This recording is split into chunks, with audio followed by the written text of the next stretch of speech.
अस्सलाम वालेकुम स्टूडेंट्स। आज हमने जो डिफरेंशियल इक्वेशन का काम करना है वो है linear system of differential equations. जिस तरह से आप पहले इक्वेशन सॉल्व करते रहे हैं, सिंपली लीनियर इक्वेशंस को सॉल्व करते रहे हैं। For example x plus y equal to 2 and x minus y equal to 5, इन दो इक्वेशंस का सोल्यूशन फाइंड करते रहे। इसमें हमें क्या करना होता है, एक्स और वाई की वैल्यूज फाइंड करनी होती है।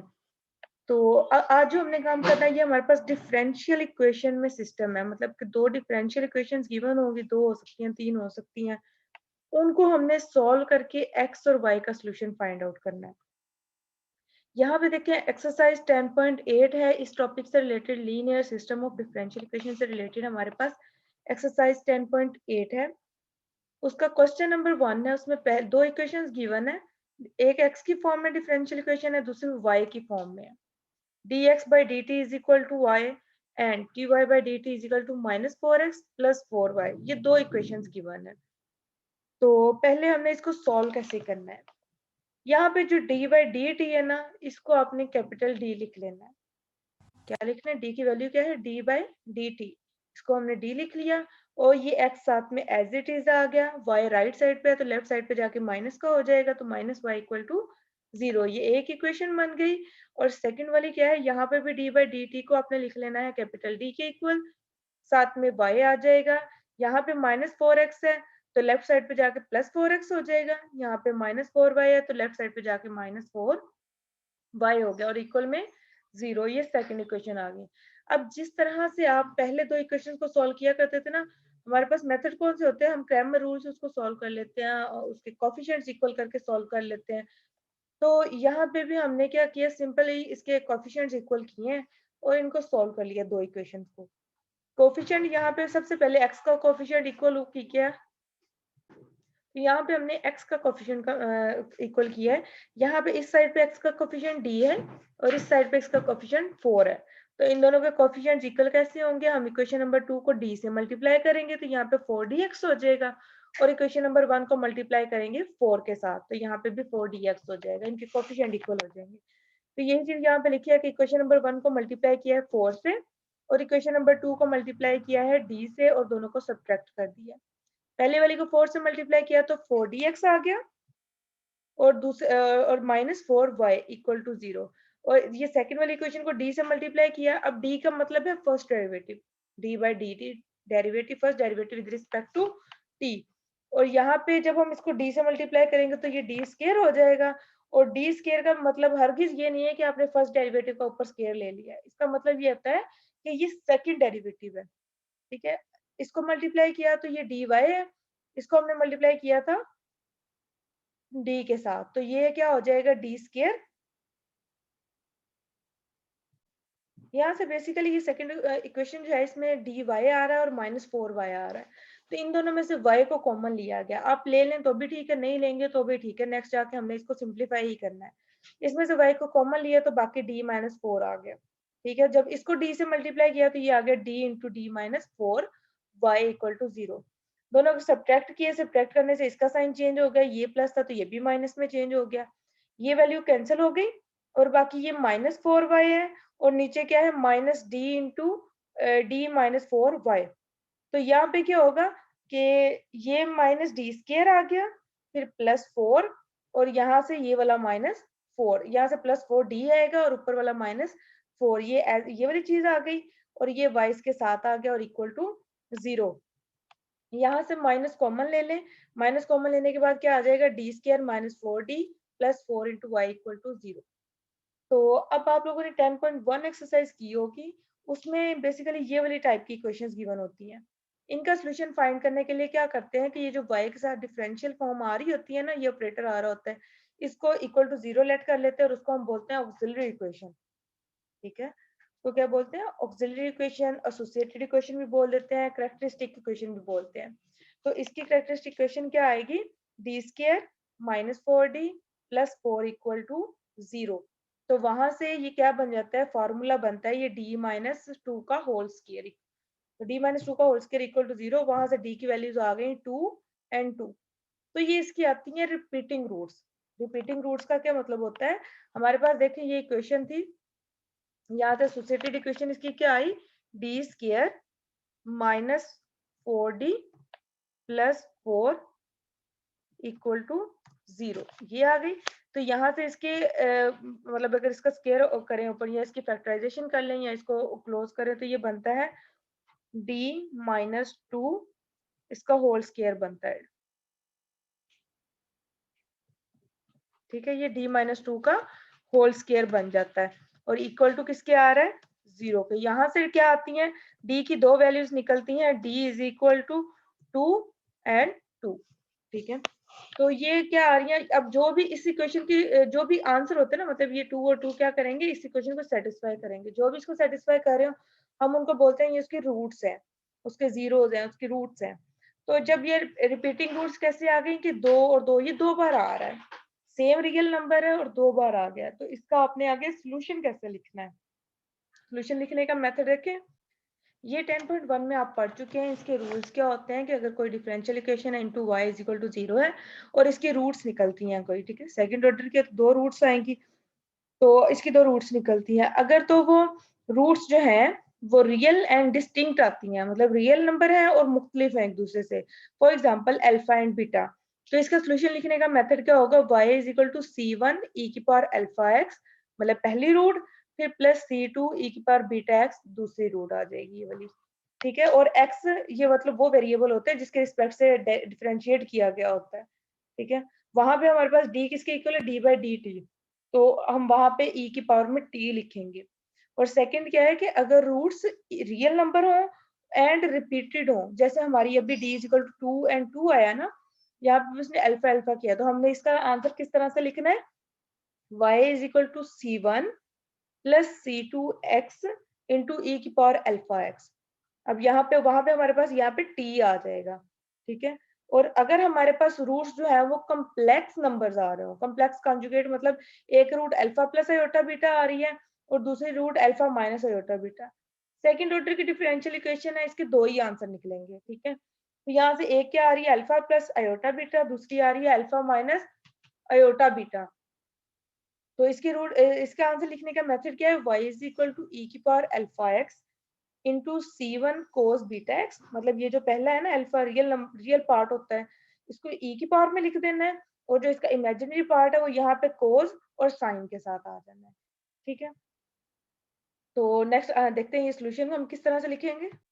तो यहाँ पे देखें d इजिकल टू 2 एंड 2 आया था, तो y का सोल्यूशन हम क्या लिखेंगे, रिपीटेड और रियल नंबर्स और रिपीटेड रूट्स आ गई ना, तो y इजिकल टू हम लिखेंगे c1 प्लस c2t e की पावर 2t, वहां पे रूट्स किस तरह से लिखते थे, c1 plus c2x into e की पावर अल्फा x, अल्फा क्या थी जो यहाँ पे रूट्स आती हैं, तो वो 2 आ गई, वो ये लिख दी। और वेरिएबल क्योंकि हमने इसको t के रिस्पेक्ट से डिफरेंशिएट किया था, ऊपर देखिए क्वेश्चन में हमने d किसको लिया है, d लिया है d बाई डी टी की जगह पे, तो इसलिए हमने यहाँ पे x नहीं बल्कि t लिखना है। तो यहाँ पे क्या आ गया हमारे पास c1 plus c2t into e की पावर 2t।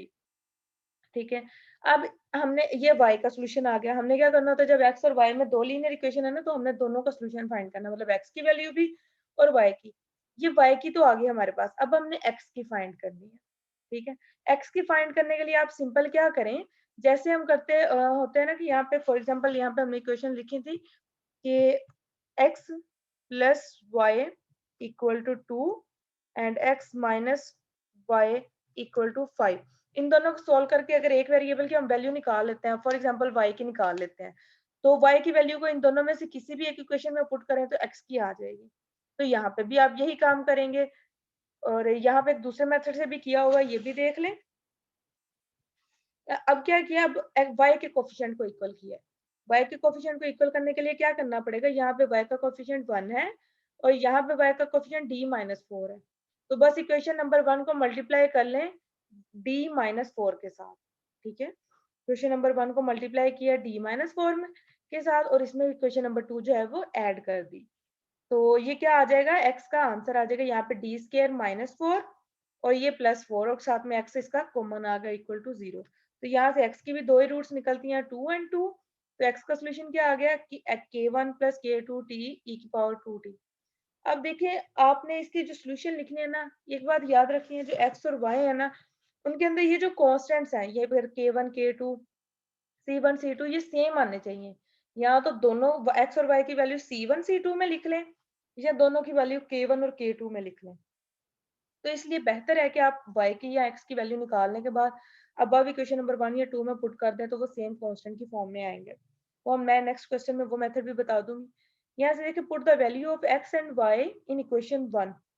इक्वेशन नंबर 1 में ये जो गिवन डिफरेंशियल इक्वेशन है, ये वाली dx minus y equal to 0, यहाँ पे x और y की वैल्यूज पुट की हैं, यहाँ पे पुट की और यहाँ पे पुट की। यहाँ पे d, जो d का मतलब डिफरेंशिएट करना है ना, डेरिवेटिव है d बाई डी टी, तो ये इसके ऊपर अप्लाई होगा, तो इसका डेरिवेटिव आ जाएगा।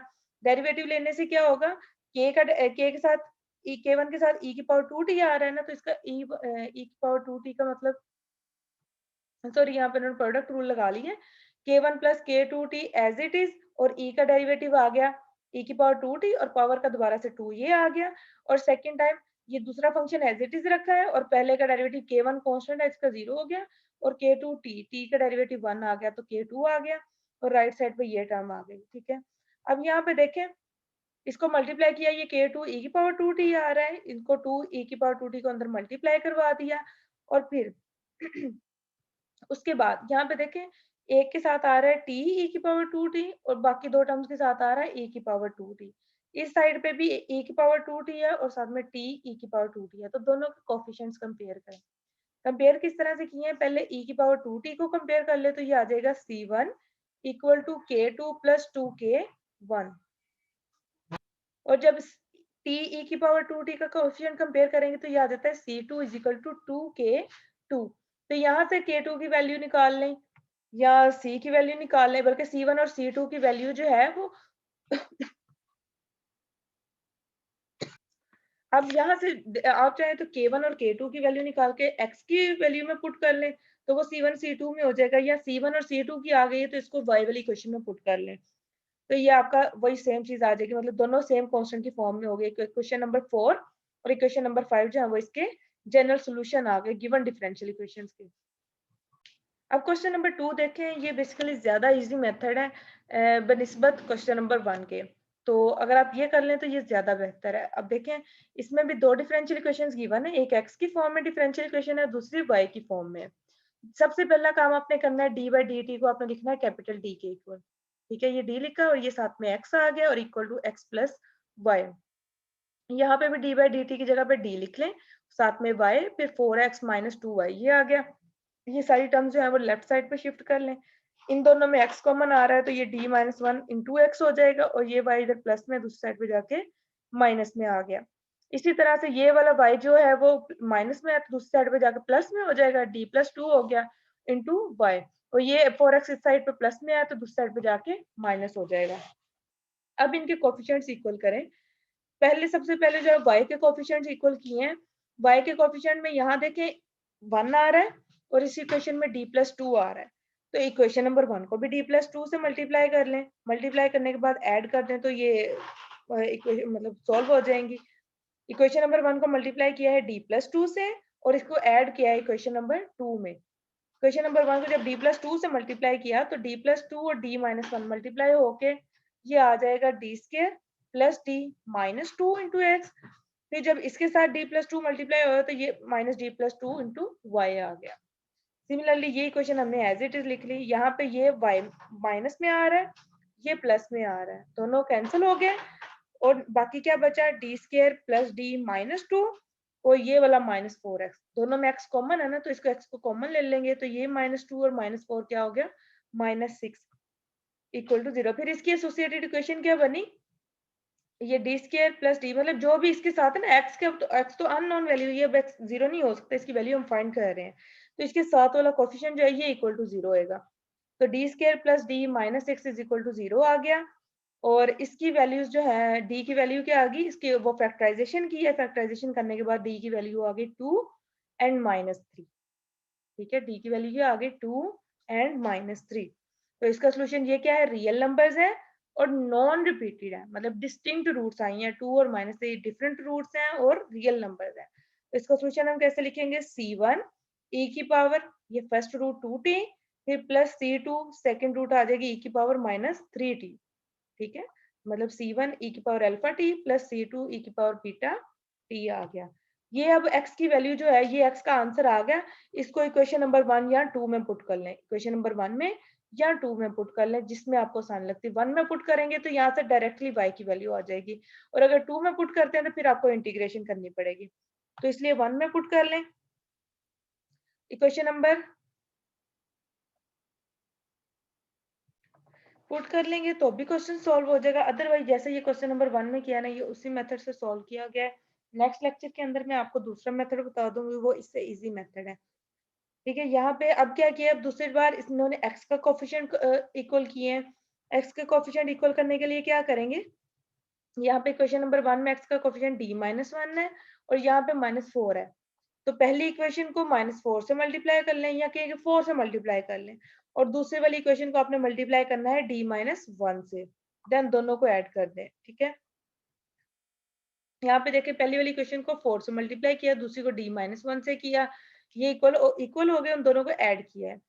तो उसके बाद यहाँ पे क्या, D square minus D sorry plus D -2, और ये वाला -4 -6 हो गया, और into y is equal to 0। यहाँ से एसोसिएटेड इक्वेशन क्या बनी, D square plus D -6 is equal to 0। और फिर डी की वैल्यू, फैक्टराइजेशन के बाद डी की वैल्यू आ गई 2 एंड -3। ये भी रियल नंबर्स हैं और डिस्टिंक्ट हैं, तो इसका भी क्या आ जाएगा, y is equal to k1 e की power 2t plus k2 e की पावर -3t।